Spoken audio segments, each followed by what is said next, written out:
Thank you Hi, so everybody. much. It's great to see you. Um, now I would say Robin, but Miss Stella, this is Please so call good me to see Robin. you. That's awesome. Full up front, I'm Dave Grayson. We went to school together, Randy, many years ago. But I was so inspired, and we've been in conversation in social media for a couple of years about the work you do in education.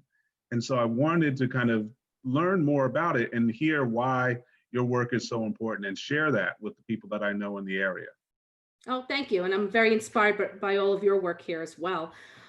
So, my name is Robin Stella. I've been a teacher for most of my adult life, and I've taught everything from language arts. Now I teach gifted and talented. I've taught STEM. Right now, I'm also teaching basic skills. I teach in the Eatontown School District. And a few years ago, I decided to run for a seat on the Board of Education in Middletown, where I live. And I ran with two friends. One is a close friend, and another was a neighbor. Since there were three seats available, we decided to run together with the idea that you pretty much could save money on signs if all three of us are doing that together. And we have a similar vision. And luckily, there were eight of us running for three seats, and we won. And it's been very successful so far. And I feel like I've made some really positive changes, but I've been a board member through some very difficult times in Middletown. A new superintendent was just the start right there. Virtual and hybrid education during our pandemic, which has been a big struggle. Loss of state funding that caused us to have to close one of our elementary schools because we had 17 schools. We now have Mm. 16.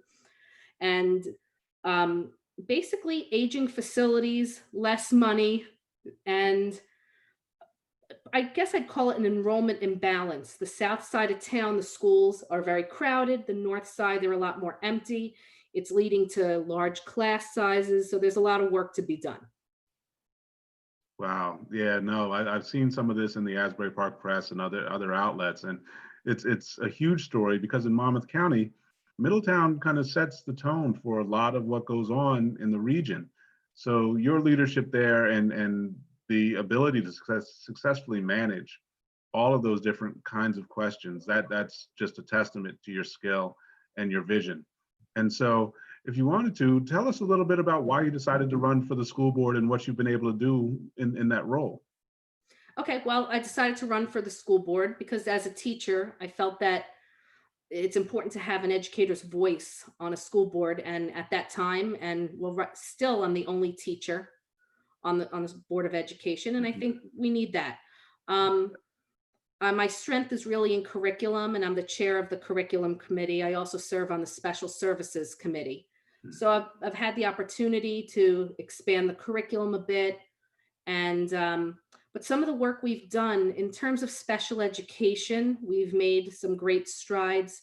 We hired a fantastic new director of special education who's very forward thinking. We added something called Win Time, which is what Mm, I need. It's an acronym.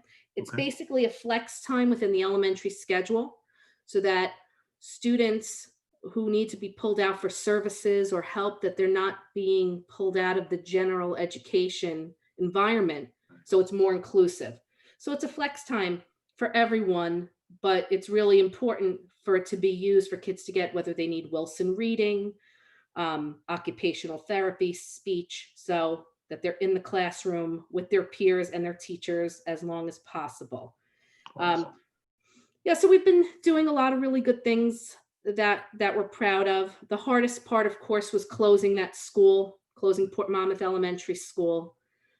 Middletown had 12 elementary schools, and our enrollment has decreased by about 1,000 kids throughout the district in the past 10 years. And with the new state funding formula, we're set to lose about $1 million every year. And the way the taxes work, it's a levy system. We can only raise taxes a certain percentage. Yeah. And every year, salaries increase, benefit packages increase, the costs. So, we're struggling to stay afloat and still offer the great services to Middletown. That's the hardest thing. And I know many districts across the state are facing similar questions. And it's there are no really clear, easy answers. So you do the best that you can and kind of move forward with the situation to Yep. serve the students. Keeping the service high quality to the students and their families is always the guiding principle. Exactly. Exactly. But it's a struggle. It really is. Yeah. The budget cut. And so this year was particularly, there were a number of things. I saw a young woman, who I think was the valedictorian of the class, had to kind of raise questions about her experience in the district. And there were lots of different responses across the community about her opinions. Um, that seemed to start a cycle in through and I think it's also aggravated by all of us facing quarantine and all the changes due to the global pandemic. But what have you seen in terms of the way those conversations unfolded in the last several months, and how it shaped this year's kind of debates around the school board election? Well, so Middletown's a very conservative town. Um, Back in June, our Middletown North High School valedictorian, Jada Tulloch, made a TikTok video, and she spoke about her experience as a person of color and how she suffered um, terrible racism throughout her many years living in Middletown. And so it obviously the public was very alarmed by it, and most people um, felt very strongly that we need to support Jada. And of course, there were some dissenting voices as well, people who were kind of, trying to discredit her experience. Um, so I had reached out to her. A group of students and alum formed a little, I guess I'd say a little committee, and they approached Dr. George. I'm the board vice president. They approached Dr. George and the board president, Pam Rogers, who's my running mate, Mhm. and asked if they, given everything Jada went through, and Jada stayed valedictorian, by the way. Some people wrote, Good. don't let her. Of course, she earned that, and she Yes. was a fantastic student um, and a great representative. But they asked, can they have a unity rally? And the name of their committee was called Spread Love, Not Hate. Mhm. And so Dr. George and Pam Rogers, given everything going on in the world and in our country, they said they thought it was a very good idea. And so a group of students met with the administration, and they met with Chief Weber from the police, representatives from our township committee, Mhm. and they came up with a date. And that people were very, very helpful. The police officers who we met with, they helped come up with a route for that day for a march. Yeah. And Chief Weber agreed to speak at the march. Good. And they actually led the parade of people in their cop Mhm. cars with their sirens on. They closed off roads. And so I wasn't able, it was a busy Sunday. I wasn't able to head to the march, but I came to the rally after, which Okay. was in the parking lot of High School North. And basically, if you use the fields or the buildings, which of course with COVID, they couldn't use the building, but if you use the field, you need to get a permit, and you also have to pay insurance. Mhm. But Dr. George advised, but if you use the parking lot, you don't need either of those things. So the rally happened in the parking lot. Um, Somebody donated a stage, which was just wood that somebody Oh, put together. mhm. People donated water bottles, and there were speakers, one of which was Chief Weber, who came up Mhm. and gave a speech. And to me, it all seemed very, very peaceful. Well, the next day, I was reading things to the contrary. Um, Someone, she actually doesn't live in Middletown, but said that she was there and she was appalled by an ACAB sign, which at the time, I guess I'm very naive. I never even knew what ACAB meant. It means all cops are bastards or all cops are bad. Mm. And she was on social media talking about it. And I never saw that sign. And I certainly don't agree that all cops are bad. But, and Chief Weber was very, very cooperative. And it was actually a really lovely day. So weeks later, this kept going on. We were getting some emails and things like that. So finally, I reached out to the woman who was making a lot of the complaints, and we had a very nice talk. And she asked how I feel about hate speech. I said, well, I don't agree with hate speech. And I wrote a statement to that effect, and things seemed to quiet down a bit.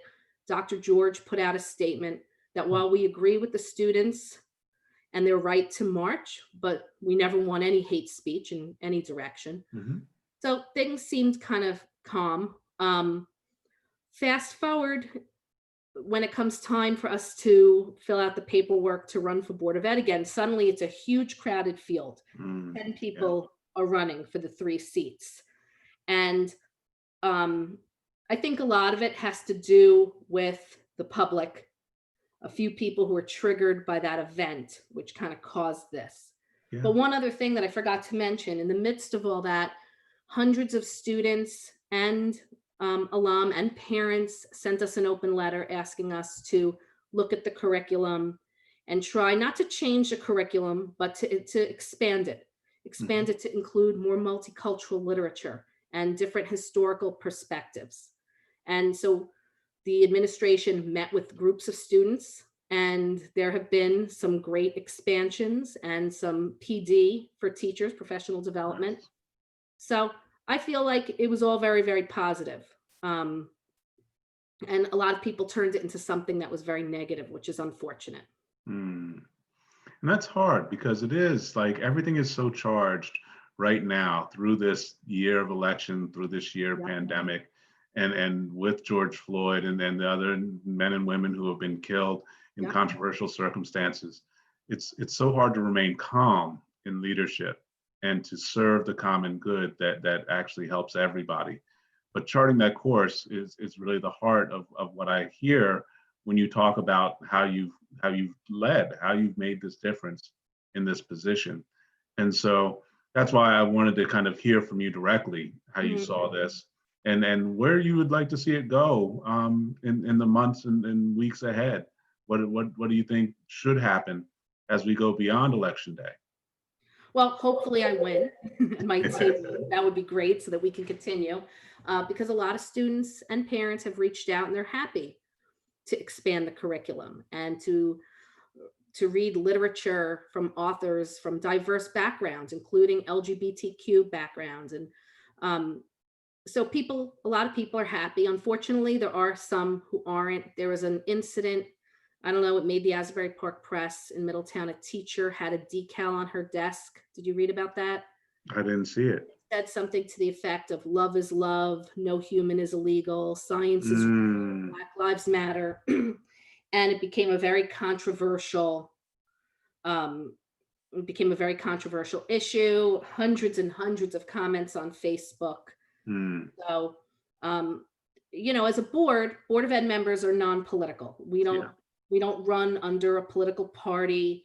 We don't get political donations. The Monmouth Dems aren't funding us. It's nothing like that. But it's just become very political.